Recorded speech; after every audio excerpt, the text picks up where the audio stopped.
Quando viajamos para Portugal, um pouquinho antes, eu comecei a pesquisar.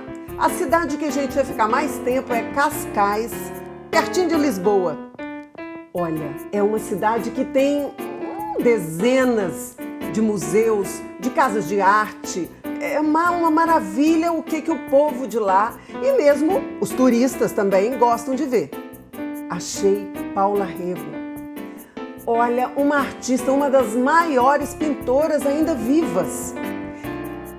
Daí, já coloquei lá, pesquisei tudo, sabia para onde ia, que tinha um museu, né? Existe um museu que foi feito em homenagem a ela lá em Cascais. Quer saber como é que foi? Quer conhecer a obra dessa mulher fantástica? Então já dê seu joinha, já se inscreve, já toca essa sineta e chama um monte de gente para ver Paula Rego aqui no nosso Foco no Faro. Olha, Paula Rego é uma mulher muito diferente.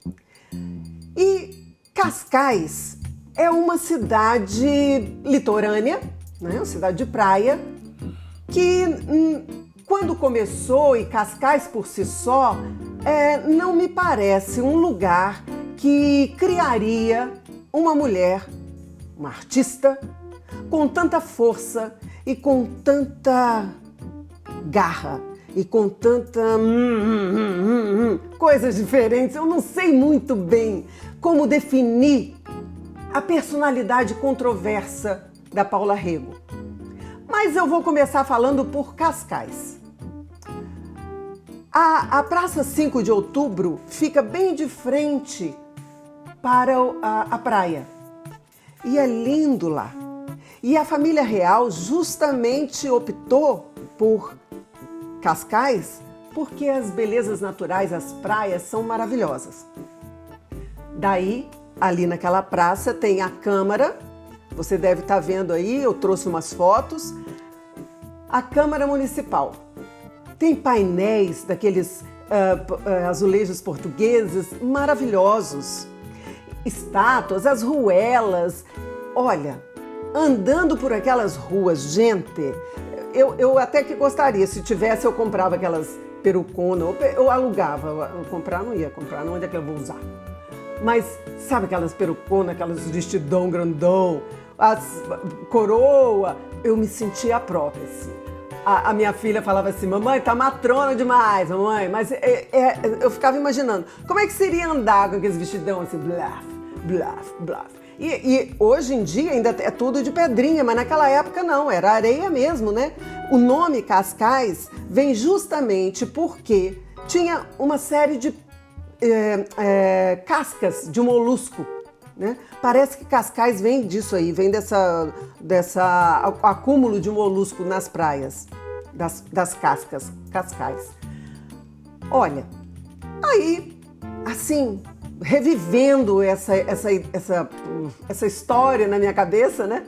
A gente resolveu subir a lateral, a calçada que ladeia a praia, que é maravilhosa, gente. Tem uma vista, um mar aberto e muitas gaivotas. É uma imagem muito diferente. A lua em Cascais é divina! Nós pegamos uma lua cheia lá. Aí, quando a gente foi subindo de dia lá, porque nós resolvemos ir ver a Casa de Histórias, que é aonde tem a obra de Paula Rego, né? A Casa de Histórias foi em homenagem a Paula e só contém o acervo dela, Paula Rego, além de fazer exposições itinerantes. Bom, e toda aquela orla é também histórica. E eu continuei me sentindo na mesma vibe. Viramos a esquina, andamos mais uns 200 metros, acho, e já comecei a ver umas torres enormes. Aí eu falei, mas gente, que edifício mais estranho, que coisa diferente dessa paisagem arquitetônica toda que eu estava vendo, né? Olha, quando eu cheguei na Casa de Histórias, é um palácio, não, palácio é pouco, é castelo, leva a gente como se fosse num túnel do tempo e, ao mesmo tempo, é futurista. Eu me senti assim, num conto de fada, sabe? E era isso que a Paula Rego falava. Fala ainda, né? Falava porque foi quando ela escolheu o nome Casa de Histórias que ela justificou que é porque ela é apaixonada, mesmo que muito apegada às histórias. E tudo que ela faz hoje em dia na arte tem a ver com essa revisão da história, esse resolver da criança através das histórias, dos contos tradicionais. Então, eu falei assim, meu Deus, isso aqui já mudou a minha perspectiva e quando eu entrar lá, será que eu vou continuar sentindo a mesma coisa? Total. Porque o pé direito deve ter, sei lá, não sou muito boa nisso não, mas vai, 6 metros de altura, por aí. E são amplos os espaços, né? É muito abrangente, a gente se sente assim, sabe o que chamam de decoração minimalista? É um pedacinho de coisa ali, um banquinho lá, então é muito espaço. E as obras dela, geniais, menino, menina e menino, ambos, e todes e todos. As obras que estavam lá foi da época de 1980, quando ela efetivamente se libertou de todas as amarras artísticas. Olha, eu já achava, quando eu primeiro pesquisei e descobri a Paula, que ela é genial desde o início, desde que ela começou a pintar, que foi lá por 1950 e poucos. Daqui a pouco eu conto um pouquinho dessa história cronológica dela, mas deixa eu primeiro falar dessa sensação da década de 80 para cá. Ela se reencontrou ou se desencontrou, é difícil dizer, porque ela passou por momentos muito difíceis, no sentido de que o marido ficou doente e o pai também tinha adoecido. Então ela fez uma revisão geral de todos os valores da colocação dela diante do mundo.